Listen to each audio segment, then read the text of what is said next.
Pernahkah Anda bertanya-tanya, bagaimana bisa perusahaan raksasa seperti Spotify membiarkan karyawannya bekerja dari pantai di Bali, tapi produktivitasnya justru meroket?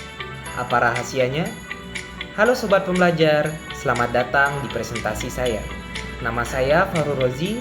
Hari ini kita akan menyelami fenomena yang mengubah wajah dunia kerja selamanya. Work from anywhere or hybrid working. Ini bukan cuma soal kerja dari rumah, tapi ini adalah sebuah revolusi perilaku organisasi. Di akhir video ini, Anda akan paham betul bagaimana fenomena terhubung langsung dengan teori motivasi, gaya kepemimpinan, hingga struktur organisasi modern. Tanpa berlama-lama lagi, mari kita mulai.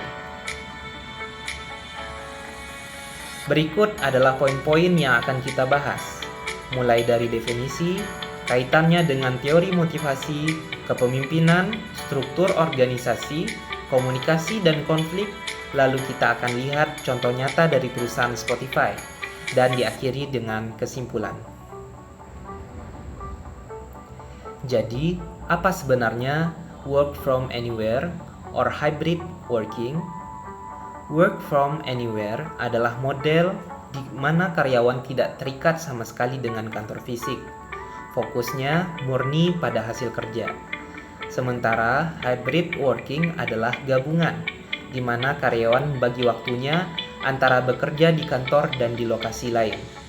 Ini bukan lagi sekedar tren, tapi sebuah evolusi fundamental dalam cara kita bekerja. Bagaimana model kerja ini mempengaruhi motivasi?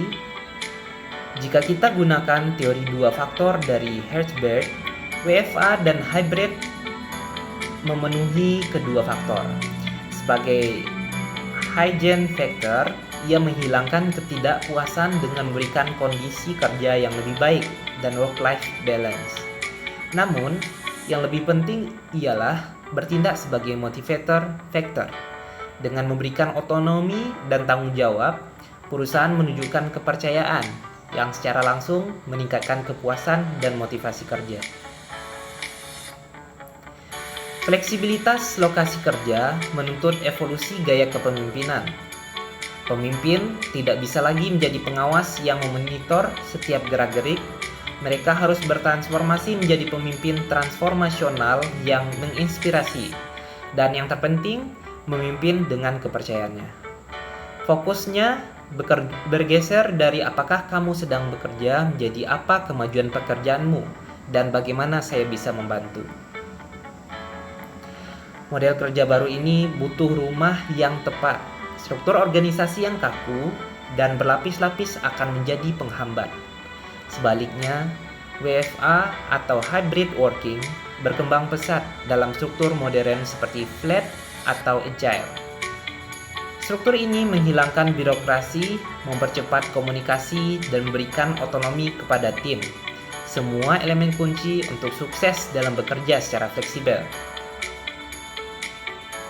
Komunikasi adalah kunci sekaligus tantangan besar. Di satu sisi, teknologi memungkinkan kita terhubung dari mana saja. Di sisi lain, kita kehilangan nuansa komunikasi tatap muka yang bisa memicu mispersepsi dan konflik. Konflik seperti proximity bias, di mana yang di kantor lebih diuntungkan, adalah ancaman nyata. Solusinya adalah komunikasi yang terencana dan kebijakan yang adil untuk semua karyawan, dimanapun mereka bekerja. Berikut studi kasus nyata. Mari kita lihat Spotify. Mereka meluncurkan program Work from Anywhere yang sukses besar. Kuncinya, mereka tidak hanya menyuruh karyawan pulang. Mereka merombak cara kerja dengan mengaitkannya pada teori-teori yang kita bahas. Mereka memberikan otonomi sebagai motivator, melatih pemimpin untuk mengelola tim remote, dan memanfaatkan struktur agile mereka yang sudah kuat. Ini adalah contoh holistik bagaimana WFA bisa berhasil. Sebagai kesimpulan, fenomena work from anywhere dan hybrid working jauh lebih dalam dari sekedar perubahan lokasi kerja. Ini adalah katalis untuk transformasi perilaku organisasi. Ia menuntut pergeseran motivasi ke arah otonomi, menuntut pemimpin yang percaya dan struktur yang lincah. Jika semua elemen ini, motivasi, kepemimpinan, struktur, dan komunikasi dikelola secara sinergis, hasilnya adalah organisasi yang tidak hanya bertahan, tetapi juga berkembang di era baru dunia kerja. Berikut adalah beberapa referensi yang saya gunakan dalam menyusun materi ini. Terima kasih atas perhatiannya. Saya terbuka untuk diskusi dan pertanyaan. Itu dia analisis mendalam kita tentang fenomena work from anywhere dan hybrid working. Bagaimana menurut Anda? Apakah perusahaan di Indonesia sudah siap untuk transformasi ini? Tuliskan pendapat atau pertanyaan Anda di kolom komentar di bawah. Mari kita diskusikan lebih lanjut. Terima kasih banyak sudah menyimak hingga akhir. Saya Farul Rozi, sampai jumpa di pembahasan menarik lainnya. Tetaplah penasaran.